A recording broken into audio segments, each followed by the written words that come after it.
stuff. So, what we're looking at here is how Sal and I met.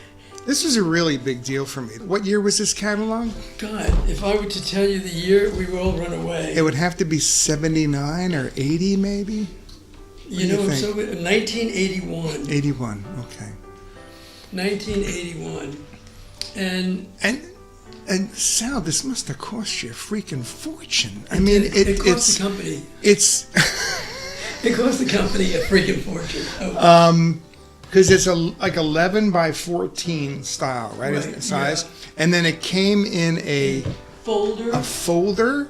And it came into a cardboard. Cardboard box. And yet it was there. It was meant to confuse. No, it was meant simply to give the retailer this so that they can put it on display. I see. And that if anybody liked anything that was there, and the retailer didn't buy it, the retailer would say, oh, look, they like this sweater, so let me order 2 more of these pieces. And I never noticed here at the bottom, it says, this is Cesarani, the Naturalist. Right. Tell me, what's the origin of that? Because I was very much into natural fibers, and I didn't want anything that was, perhaps synthetic or polyester. Mm-hmm. And it was really for a guy who understood, the ability to give himself quality cloth as opposed to something that was, blended. And blended fabrics, denoted, in certain areas or categories that it was not quite luxury fabric. Where are you going? What's in there? Coffee? Oh, okay. It said beep. Okay. I'm sorry. No, that's good. Don't you just love us? What is it called? I'm telling you, it's like at my family's house. Where you going? What are you doing? Although Tim Gainey got up in the middle of our, went into the other room. Just got up and left. I thought he was done. But that's how we kind of roll. The cover is beautiful with Jeff. That jacket, that would you say that this catalog is everything that you had hoped it would be when you were that little kid? That's such a good wishing that you were having cereal. It was. So this here is the culmination of that. This is vision. The culmination of my achievements. Wow.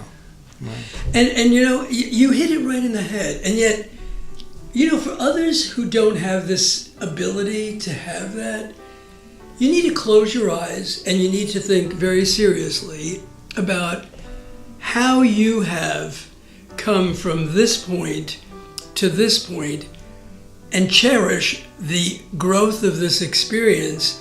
And you may not have a brochure or a book to be reminded of, but you have your journey. And that's really what is the most important thing. If I didn't have the book, of course, I would still remember how joyful I was that this particular book, was successful. Yeah. Was it received well? It was received very well, and the products were always received very well.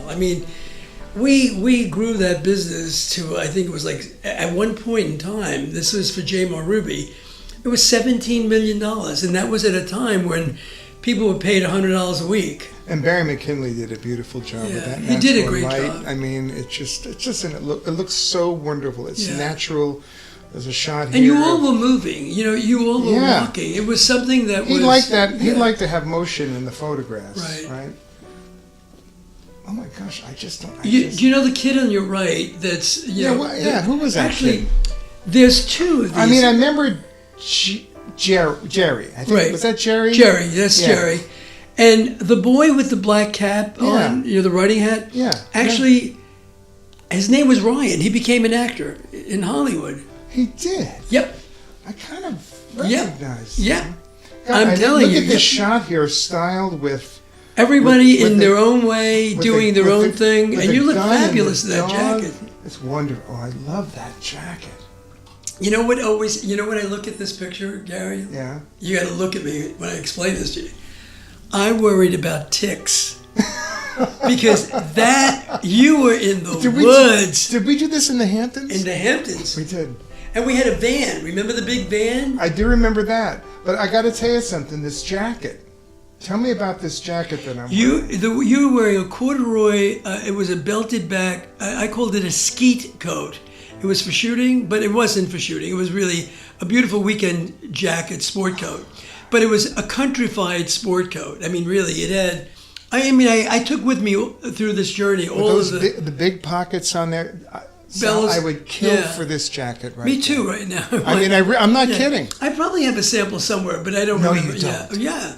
I swear to you. I mean, I always try to keep one thing because I want to leave it to the museum at FIT. I'm going to post a picture of this jacket, and you'll want this jacket. It is just Thanks, Gary. Timeless. Timeless is right. Thank you. And that's another quality of your work. It's timeless. I look at everything in this catalog, and everybody could wear exactly this today and have no problem. I remember this shot here for sure. Right.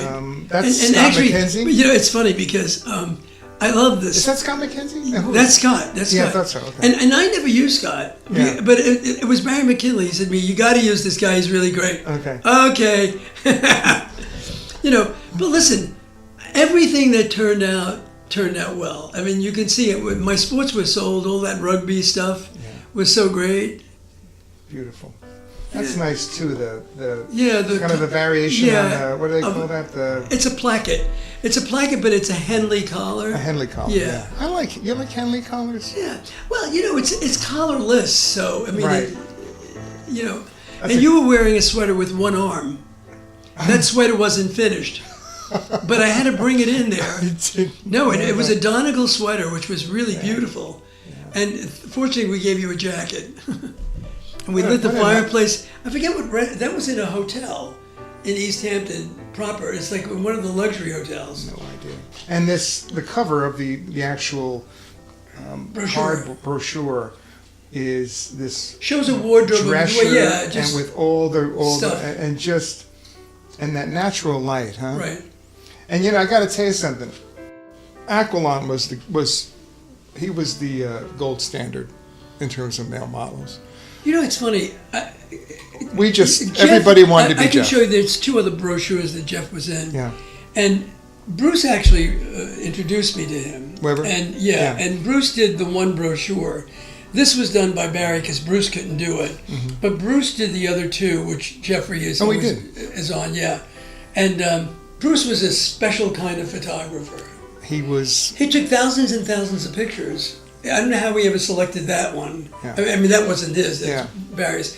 But I don't know how we ever selected the one he selected because he just kept taking and taking and taking. Yeah. He was a brilliant, talented, and still is brilliant and talented. I believe that everybody has to, especially in creative endeavors, have somebody who champions them, who fights for them. And Bruce Weber fought for me. Yeah, that's good. He fought for my GQ cover. He believed in me. He worked with me. I adore him and will love him to the end of time. And my question to you, is there one person that you can think in your life that always championed what you did? Yeah, Nancy. Of course.